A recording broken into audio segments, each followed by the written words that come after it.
인물중심, 기업분석, CEO 톡톡. 안녕하십니까, 곽보현입니다. 오늘은 최근 일본의 수출 규제에 대응하기 위해서 부품, 소재, 장비 국산화에 앞장서고 있는 박영선 중소벤처기업부 장관에 대해서 알아보도록 하겠습니다.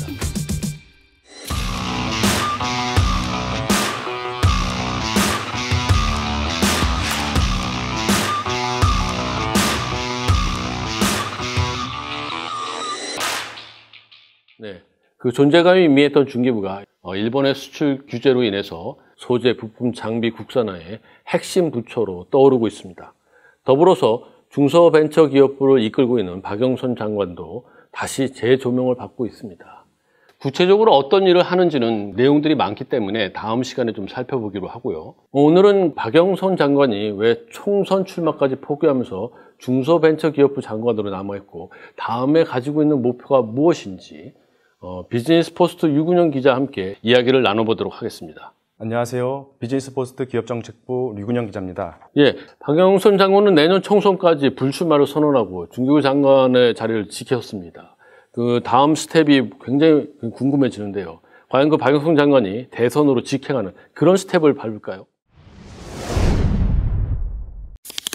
예, 물론 박영선 장관도 대권을 염두에 두고 있다고는 생각합니다. 또 중소기업의 소재 부품 장비 국산화에 성공해서 일본 경제 보복을 막아낸 장관이라는 이미지를 만든다면 대권으로 바로 갈 수도 있을 것 같기는 합니다. 하지만 대권 직행보다는 서울시장을 거쳐가는 쪽이 조금 더 무게가 실리는 것 같습니다. 참고로 최근 대선 후보 지지도 조사를 보면 여권에서는 이낙연 국무총리가 1위를 차지하고 있고요. 뒤를 이어 이재명 경기도지사, 박원순 서울시장, 김경수 경남지사, 김부겸 의원 등이 순위권에 오르지만 박영선 장관은 아직 순위권에 이름을 올리지 못하고 있는 것으로 확인됐습니다. 박영선 장관은 1960년생으로 비교적 젊은 편에 속합니다.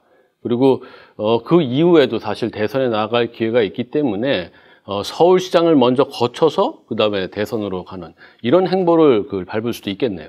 예, 박 장관은 이미 2번이나 서울시장에 도전한 경험이 있습니다. 2011년 민주당 경선에서 쟁쟁한 후보들을 꺾고 민주당 후보가 됐습니다. 하지만 이때 박원순 당시 무소속 후보와 단일화 경선에서 패배해서 서울시장 도전을 접어야만 했습니다. 그 2018년 지방선거 때도 서울시장 후보에 도전을 했었습니다. 이때는 그 민주당 경선에서 박원순 후보하고 이제 경선을 치렀는데 2위에 머물러서 다시 또 도전을 접어야 했죠. 그런데 이번에 그 박원순 시장은 3선째라서 2022년 지방선거에는 나올 수가 없습니다. 그 중기부 장관으로서 존재감을 확실히 하면은 박영선 장관이 차기 서울시장 후보로 오르는데 좀 승산이 있을 거로 보입니다. 그러면 그 박영선 장관에게 중기부 장관 자리는 과연 어떤 의미가 있는 것일까요? 박영선 장관은 MBC 앵커 등을 지낸 언론인 출신으로 국회의원에도 4번이나 당선됐습니다. 하지만 행정 경험이 없다는 점은 약점으로 꼽힙니다. 이 때문에 더 높은 곳으로 올라가기 위해서는 중기부 장관을 통해서 행정 능력을 입증하고 행정 경험을 쌓아야 할 필요가 있는 것입니다. 네, 그 정치인으로서 한 단계 도약을 하기 위해서는 행정 경험이 필요하다. 이렇게 좀 해석할 수 있는데 그 과거 노무현 전 대통령이 대통령 선거 이전에 해양수산부 장관에 올랐었던 거 이런 것과 그 좀 맥을 같이 한다. 이렇게 해석할 수도 있겠네요. 예, 이명박 전 대통령도 장관은 아니지만 서울시장을 지내면서 행정 경험을 쌓고 행정 능력을 입증한 바가 있습니다. 청계천 공사나 교통 환승제도 마련 등은 나중에 이명박 전 대통령이 대통령에 당선되는데도 결정적 역할을 한 것으로 보입니다. 네, 확실하게 그 박영선 장관이 총선에 나가지 않고 중기부 장관에 남는 것은 그 한 단계 높은 곳으로 도약하기 위한 준비 과정으로 보입니다. 그렇다면은 자신만의 브랜드를 확고하게 구축하는 그것이 필요해 보이는데 과연 박영선 장관이 중기부 장관으로서 어떤 브랜드를 구축해 나갈까? 이게 궁금하지 않을 수 없습니다. 박영선 장관은 경제를 잘 아는 정치인으로 자리매김하려는 것으로 보입니다.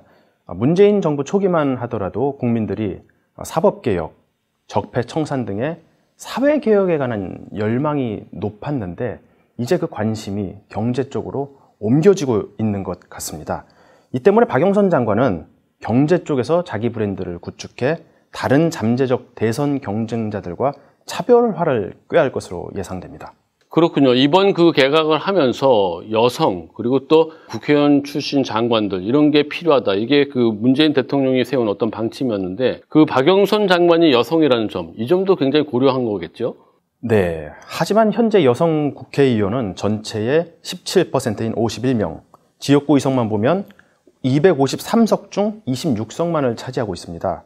OECD 평균에 한참 못 미치고 심지어 동아시아 평균에도 못 미치는 수치입니다. 특히 민주당에서 뚜렷한 여성 대선 주자가 없다는 점도 문제입니다. 지금 여론조사 결과들을 보면은 현재 여성 정치인들 가운데 대선 주자로 꼽히는 사람은 심상정 정의당 대표와 나경원 한국당 원내대표 이 정도뿐이고요. 민주당에서는 뚜렷한 대선 주자를 못 내고 있습니다. 이 때문에 박영선 장관은 민주당으로서도 적극적으로 지원할 필요가 있는 정치적 자산인 셈입니다. 그렇군요. 그 민주당이 내세울 수 있는 여성 정치인이 바로 박영선 장관입니다. 지금 현재 그 일본 수출 규제로 부품 소재, 장비에 대한 국산화에 가장 그 앞장서서 일을 하고 있는데요. 좋은 기회가 될 수 있을 것 같은 그런 생각이 듭니다. CEO 토속 이것으로 좀 마무리하고요. 다음 시간에는 박영선 장관이 구체적으로 어떠한 일들을 추진하고 있고 중소벤처기업부를 어디로 이끌고 가고 있는지 살펴보는 그런 시간을 갖도록 하겠습니다. CEO 톡톡 오늘 시간은 여기서 마무리하겠습니다. 여러분 구독하기, 좋아요 꼭 부탁드리겠습니다. 감사합니다.